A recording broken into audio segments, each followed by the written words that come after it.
هۆی دووهەم وتمان نەمانی متمانەی نێوان شێخ و ئینگلیز بوو. هەردوو لە یەکتر دڕدۆنگ بوو بوون، لە یەکتر بێمتمانە بوو بوون، باوەڕیان بە یەکتر نەما بوو، چونکە شێخ ئەسڵەم ڕۆی بە ئینگلیز نەبوو، وڵاتێکی وەکو ئیستعماری کە هاتووە و دژایەتی تورکەکە و هاتوو شەو حتمەنەوانەشی پێگا کە خلافەتێکی ئیسلامی ئلغا کردوتەوە و انقلاباتێکی بەو خەڵکانە کردو و یارمەتی دەریانە و شەڕ و شۆڕێکی زۆر هەیە، وڵاتانی ئیسلامی زۆری کەوتۆتە بەردەست و داگیری کردووە، حتمەن سیقەی بە ئینگلیز نەبوو. ئەشیزانی کە ئینگلیزەکان دێن بۆ بەرژەوەندی خۆیان، لە هەمان کاتە ئینگلیزەکانیش متوانیان بە هیچ شێوەیەک بە شێخ نەبوو، هەروەکو لە دوایە ئینشاڵڵە چەند بڕگەیەکە خوێنینەوە لەو هەموو نامە وەسایقانەی کە ئێستا زیاتر بڵاوکراونەتەوە، پێشتری شەر هەندێکیان بڵاوکرا بوونەوە کە سەرانی ئینگلیز نووسیویان بوو، کە سەرانی ئینگلیز نووسی بوویان لەو سەردەمانەیە، کەوابوو لە هەردوو لایەنەوە ئەو بێمتمانەیە دروست بوو. بۆچی؟ چونکە یەکەم نەخوێندنەوەی واقعیانەی هەر تەرەفێک بۆ تەرەفەکەی تر بوو. ئینگلیز هەروە تەماشای شێخیانە کردکەوە دەرەبەجێکە نەک دەرەبەک تەوانەوە دید و تێڕوانینێکی ترە. ئینگلیز وا تەماشای شێخیانە کرد کە کابرایەکی شێخە و دەسەڵاتێکی هەیە و عوسمانەکان یارمەتیان داوە بووە بەرشت ئەوێ خۆی ڕاگرێت، کەوا بوو باشەوە لە سلەیمانیا بمێنێتەوە. لەم دید و تێڕوانینەوە بوو کە کردیان بە حکومداری سلەیمانی. ئەوان کە کردیان بە حکومدار نانەویست وەکو مدیر بەلەدەیەکیش بێ، ئەیان و هەر وەکو شخصیەتێک چەند کەسانیشکەی لە دەوروبەر بێ و بیخافڵێنن. ئەوان بەم شێوەیە هاتبوون بۆ شێخ. شێخیش بە هەمان شێوە خوێندنەوەیەکی واقعیانەی زۆر بۆ ئینگلیزەکان نەبوو.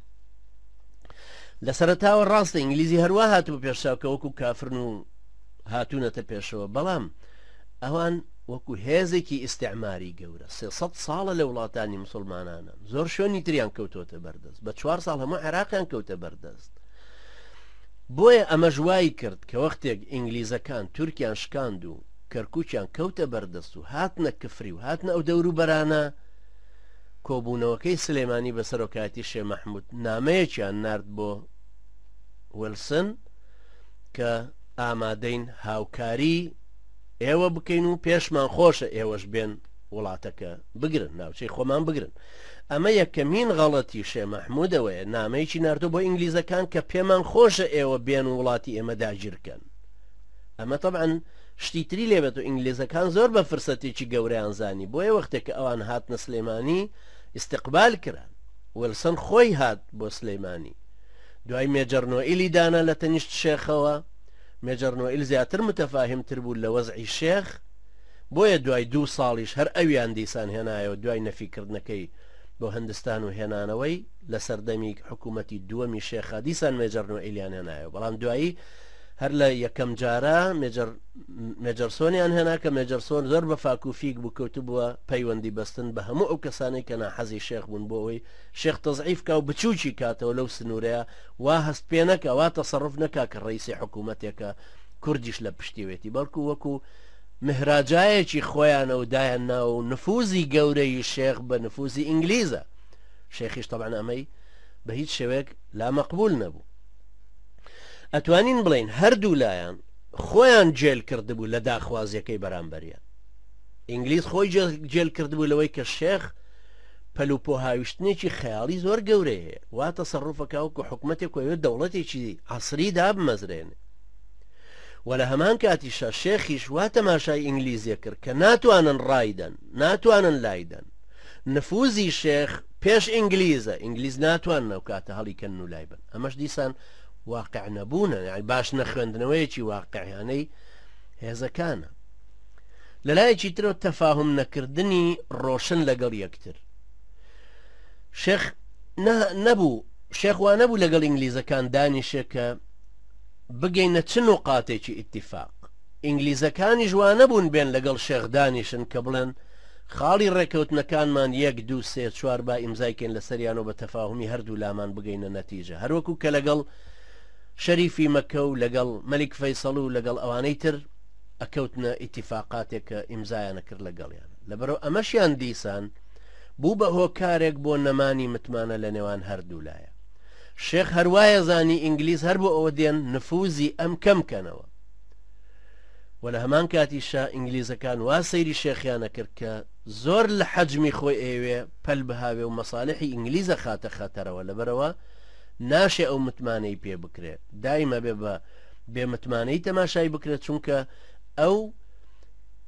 بەشداری شەڕی کردبوو دژی ئینگلیز لە 1950دا چەکدارانی خۆی و خۆشی هەروە هاتبوون بۆ شوعێبە دژی ئینگلیز جیهادیان ئیعلان کردبوو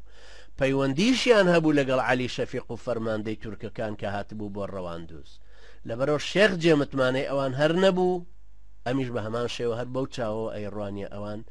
کە ئەوان بۆ ئەوە هاتوون نفوزی شێخ کەمکەنەوە بۆیە زیاتر پەیوەندیە بەستنەوە لەگەڵ هەمەوەندیەکان جاف لە هەڵەبجە لە کفری هەروەها ئاغاکانی پشدەر و ڕانیە بۆ ئەوەی نفوزی شێخ نەگاتە ئەو ناوچانە خاڵێکی تر ئەو داگیرکردنە سەریعی ئینگلیزەکان ئەمەش خاڵێکی زۆر گەورەیە کە لە سەرەتا و ورەی کوردەکانی ڕووخاند چۆن ئێستا ورەی کورد بە شێوەیەکی گشتی ڕووخاوە بەرامبەر بە چەکداری ئەمریکی کورد بە شێوەیەکی گشتی ئێستا لە خۆی ڕنابینێ ئەو ئیستعدادەی نییە پارتیوێکێتی تەڵەن مەبەستم لە هی ئەوانە ئەوەندە لە خۆی ڕنابینێ و ئیستعدادەی تیابێ بوێرێ یا بتوانێ بەرامبەر بە ئیحتیلالی ئەمریکی ببێتەوە لەبەرەوەی پێی وایە ئەوان قووەتێکی زۆر خەیاڵی گەورەیان هەیە ساڕوخەکانیان بە ئەقمار سەناعیە نێرنە سەر ناوچە گرنگەکانی کوردستان ئەوان تیارەی زۆریان هەیە تانکی زۆریان هەیە هێزی زۆریان هەیە مارێنزیان هەیە فڵانیان هەیە فیساریان هەیە لەبەرەوە هی ئەوە نین مواجهە بکرێن حتمەنە بێ هەر ڕێگای دایلۆگ لەگەڵیانە بگرینە بەر کە بە ڕێگایکی سیاسی و دیبلۆماسیە زانن و زۆر بە ڕێگایەکی ئاقلانەیە زانن کە پێی بگەنە نەتیجەیەک بەڵام سێ گۆشە سونیەکە دەلیلە لەسەر خوار و خێچی و دید لێڵی ئەم دید و بۆچوونە کەوا بزانێ ئەمریکایەکان لەبەرەوەی بەهێزن ئەبێ داوای بە سۆز و عەتف و شەفەقەتەوە سواڵیان لێ بکەین بۆی بزانین چ مافێکمان و کەی ئەدەنەوە ئەمەش خاڵێکی زۆر گەورەی ئەو زەمانەش لە 1940 کە ئینگلیز هاتە بەسڕ و 1970 گەیشتە کەلار و کفری و کەرکوچی گرت و نفوزێکی گەورەی دروست کردووە و کاتە شێخ لە سلەیمانیا بوو لە ورەی کورد تا ڕادەیەک ڕووخابەوەی کە ئینگلیز زۆر سەریع هاتوون بۆیە لە مانگی 1970 بوو کە مؤتەمەرێک لە سلەیمانی گیرا هەمویان بڕیاریاندا لایەنگری ئینگلیز بن شێخ نامەکەی نووسی بۆ ئەرنۆڵد ویلسن کە داوای کرد احتیلالی کوردستان بکە ئەمە شتێکی سابتە لە کتێبی ویلسن خۆی لە نامەی ویلسنە هەیە لاپەڕە 87 کە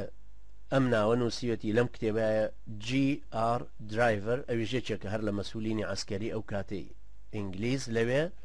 The Kurdish Question کێشەی کوردیان مەسەلەی کوردی پێرشیان مەگەزین ئەمە مجلەیە بوو دەرەچوو لە 1921 لە ژمارەی سپتەمبەر ژمارە 3 سپتەمبەر لاپەڕە 255 ئەم وەسیقەی تیا بڵاو کراوەتەوە ئەم نامەی شێخ و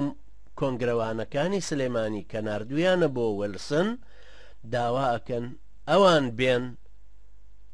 سلەیمانیش داگیرکەن ئیتر دوای 2 هەفتە لەم حادیسەیە کە خەبەرەکە گەیشت بە جێشی تورکی سوپای تورکیا یەکسەر هێرشی کردە سەر ئینگلیزەکان و لە کەرکووکە ئینگلیزی شکان کە ئینگلیز شکا نامەکەش بڵاو بوو بۆەوە ئەو کۆنگرێژ لە سلێمانی گیرا بوو ئەوانەی ناحەزی شێخ بوون بە شێوەیەکی گشتی و تورکەکانیش بە شێوەیەکی گشتی دیعایەکی زۆر کرا کە شێخ چونکە سەر بە ئینگلیز بوو ئەوە کافرەکان خودلانیان بەسەرهێنا ئیتیفاقەکەشیان لەگەڵ نەکرد لەو نێوانەیە وەکو لە کتێبێکی ترە هاتووە بە ناوی کوردیش ناشنالیست لە مجەلەدی دووهەم لاپەڕ 469 بۆ 470 بەم عیبارەتە ئەڵێ شێخ بوو بە گاڵتەچی خەڵکی منزیلەی هاتە خوارەوە لەوەی کە متمانە بە ئینگلیز کەم بۆەوە ئیتر ئەم متمانەی کە بە ئینگلیز کەم بۆەوە زەرەرێکی زۆر گەورەی لە ئینگلیزیشدا ئینگلیزەکان هەمویان اعتراف بەمە ئەکەنەوە ویلسۆن خۆی لە یەکێک لە مناسبەکانیە باسی ئەم تەجروبە تاڵە ئەکاتەوە هی حکومەتی بەریتانی لەگەڵ میلەتی کورد ئەڵێ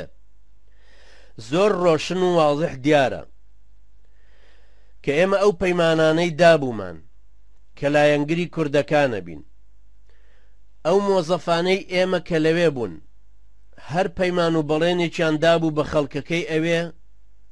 وەکو سەید بۆلارد کە لە کەرکووک بوو یا لۆنگرینگ کە لە کفری بوو خەڵکێک اعتیمادی کردبووە سەر ئەو بەڵێنانە بەڵام ئێمە کە پشتی ئەوانمان نەگرت و بەڵێنەکان شکێنران بۆ ئێمە بوو بە شتێکی زۆر گاڵتە جاڕی ئێمە وا دیارە هەر هەمان گەمەی ڕووسەکانمان کردەوە لە بەکارهێنانی پیاوە سادەکانی قەبیلەکان کە بەکاریان بێنین وەکو نینۆکی پشیلە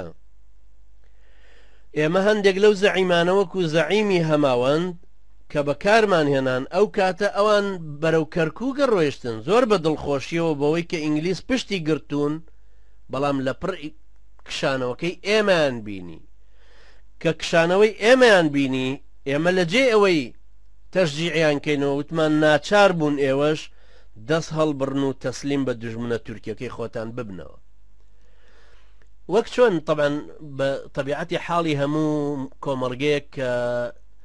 دەرەبەگایەتی تایە ئاغایەتی تایە شێخایەتی تایە کۆمەڵێکی دابڕ و پچڕە میلەتی کوردی لە کۆنەوە هەروە هاتووە ئەو کەسانی کە شارەزای ناوچە عەشایریەکانن بۆ نمونە و کەسانی خەڵکی لای هەڵەبجەن ئەزانن کە هەر وەختێک شەمێرانی بوو بێ بە شتێک نەورۆڵی بۆ بە شتێکی کە ئێستا ئەگەر دوو حکومت بێنە ئەو ناوچێ نەورۆڵی ئەبێ بە شتێک و شەمێرانیە بێ بە بەرامبەرەکەی ئەمە طبعا چۆن لۆلانی ڕێکانی سورچی زێباری هەرکی بەرزانی لە چ تەرەفێگە بوون ئەم پێنج قەبیلەش ئەچوونە تەرەفێکی تر ئەو سەردەمە ژوا بوون شێ مەحموود وا بوو شێ مەحموود و ساداتی بەرزنجی لە هەر تەرەفێ بوونایە هەمەوەند لە تەرەفەکەی تر بوو جاف لە تەرەفەکەی تر بوو زۆرێک لەوانەی پشدەر و ڕانیە لە تەرەفەکەی ترە بوون لەو سەردەمەیە هەمەوەندەکان پەیوەندیان لەگەڵ ئینگلیز هەبوو چونکە شێخ پەیوەندی بە تورکیاوە هەبوو ئەمەی کە ئێستا ئێمە بینیمان لە ماوەی ئەم 15 ساڵەیە لە نێوانی پارتی و یەکێتی هەمان عەقڵیەتی تاریخی کورد دەگەیەنێ وەختێک کە پارتی پەیوەندی لەگەڵ ئێرانە بوو یەکێتیە چوو بۆ تورکیا ئەم جارە یەکێتیە هاتەوە بایەدایەوە بۆ لای ئێران وەکو 1997 پارتی ئەم جارە چووە بۆ لای تورکیا هەتاکو ئێستاش ئێوەش دەزانن هەردوو لایەن بەم شێوەیان پارتی پەیوەندی لەگەڵ مەجلس عەلا کەمە چونکە یەکێتی پەیمانی استراتیجی ئیمزا کردووە پێش ڕمانی سەدام بە 6 ساڵ پارتی پەیوەندی لەگەڵ مووسڵ و عەشایرە عەرەبیە سونیەکان زۆرتر هەیە بەڵام یەکێتی زۆر جێپێی قایم نییە لەو منطقانەی ڕۆژئاوای عێراق کە سونی نشینن ئەمەش لەو سەردەمانەیە وابوو بۆیە وێلسن ئەڵێ ئەو کاتی کە هەمەوەنەکان ئەڕۆیشتن بەرەوەی لە هاوشانی ئێمە بن بەرەو کەرکووک بێن لەپڕ ئێمە کشابووینەوە کورت و مختصر کە ئەنەما بەوان نەڵێین کاکە دەست هەڵبڕن و خۆتان تەسلیم بە دوژمنە سەرسەختەکەتان کرد کە تورکە بەجێمان هێشتن شکستێکی زۆر گەورە بخۆن بەڕاستی من لەو باوەڕەدام ئەوان تا ماوەیەکی زۆر هەر دوژمنایەتی ئێمە ئەکەن ئەم عیبارەتانەی کە خوێنمەوە دەقاودەق لە کتێبی لە وێلسن خۆی باسیەکە لە مجەلەدی دووهەم لاپەڕە 88 هەروەها نووسەرێک کە ناوی جوێیدەیە لە کتێبەکەی کە ناوی کوردیش ناشناڵیست مجەلەدی دووهەم لاپەڕە 469 باسی کردووە ئێمە کە تەماشاکەین بە شێوەیەکی گشتی ئینگلیز زۆر سەریع هاتە پێشەوە ناوچەکانی ئاوا داگیر کرد و توانی بێتە پێشەوە بەڵام لە هەمان کاتە ئەو متمانەیە مهم ئەوەیە نەما لە نێوانی شێخ و ئینگلیزەکان لە سەرتاوە هەر نەبوو هەر دروست نەئەبوو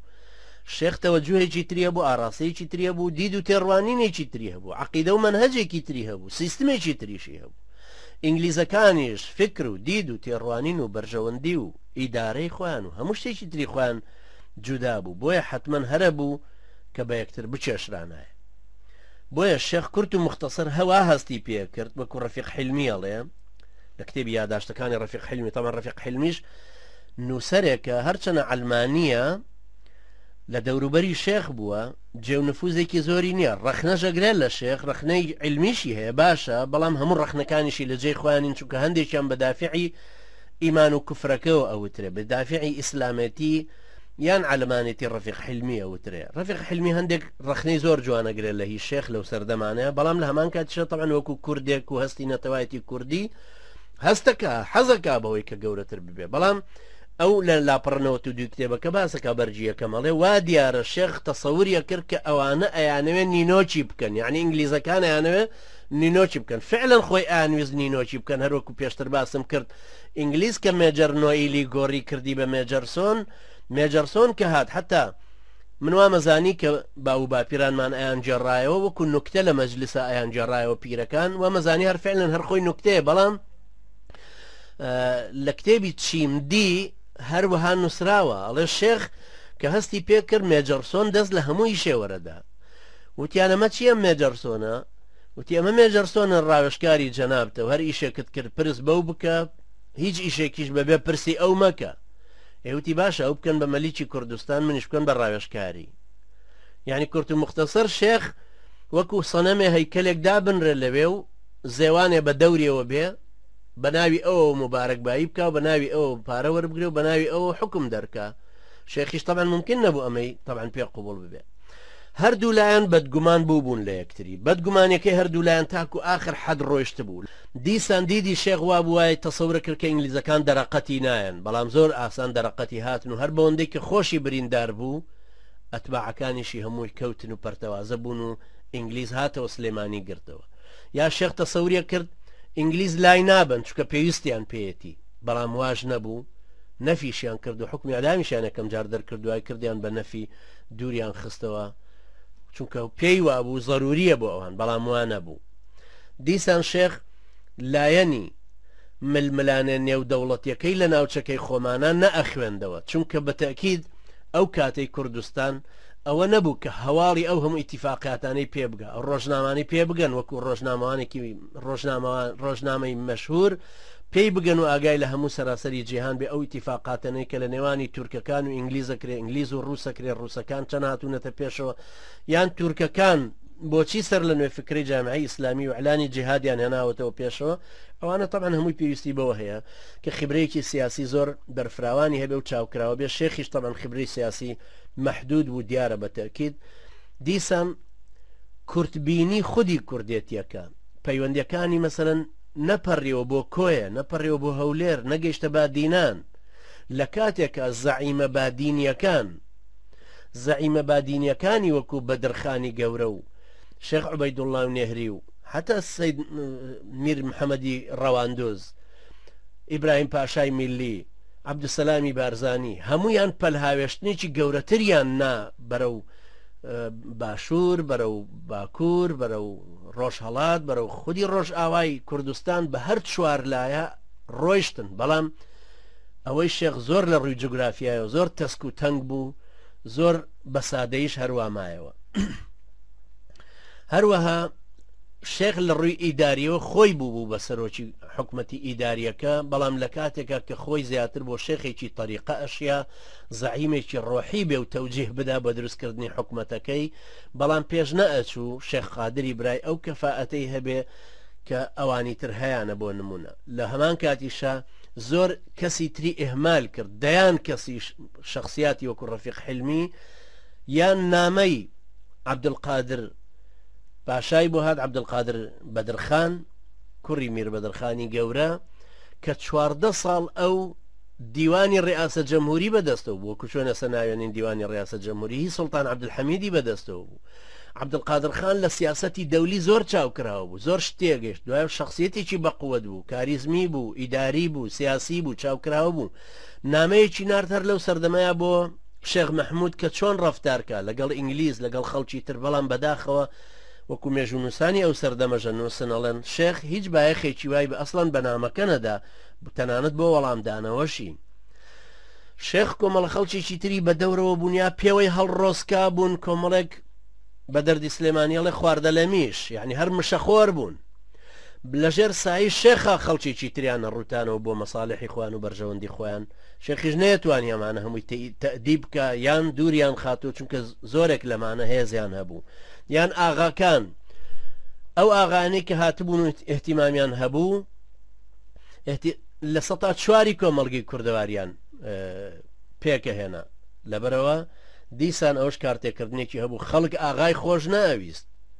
ئاغاکانیش وەختێک یارمەتی شێخیاندا و هاوکاریان کرد کە دڵنیا بوون لەوەی کە ئینگلیزەکان تاپۆ نانێرن بۆ بەغدا ئەو خاک و ئەرزانەی کە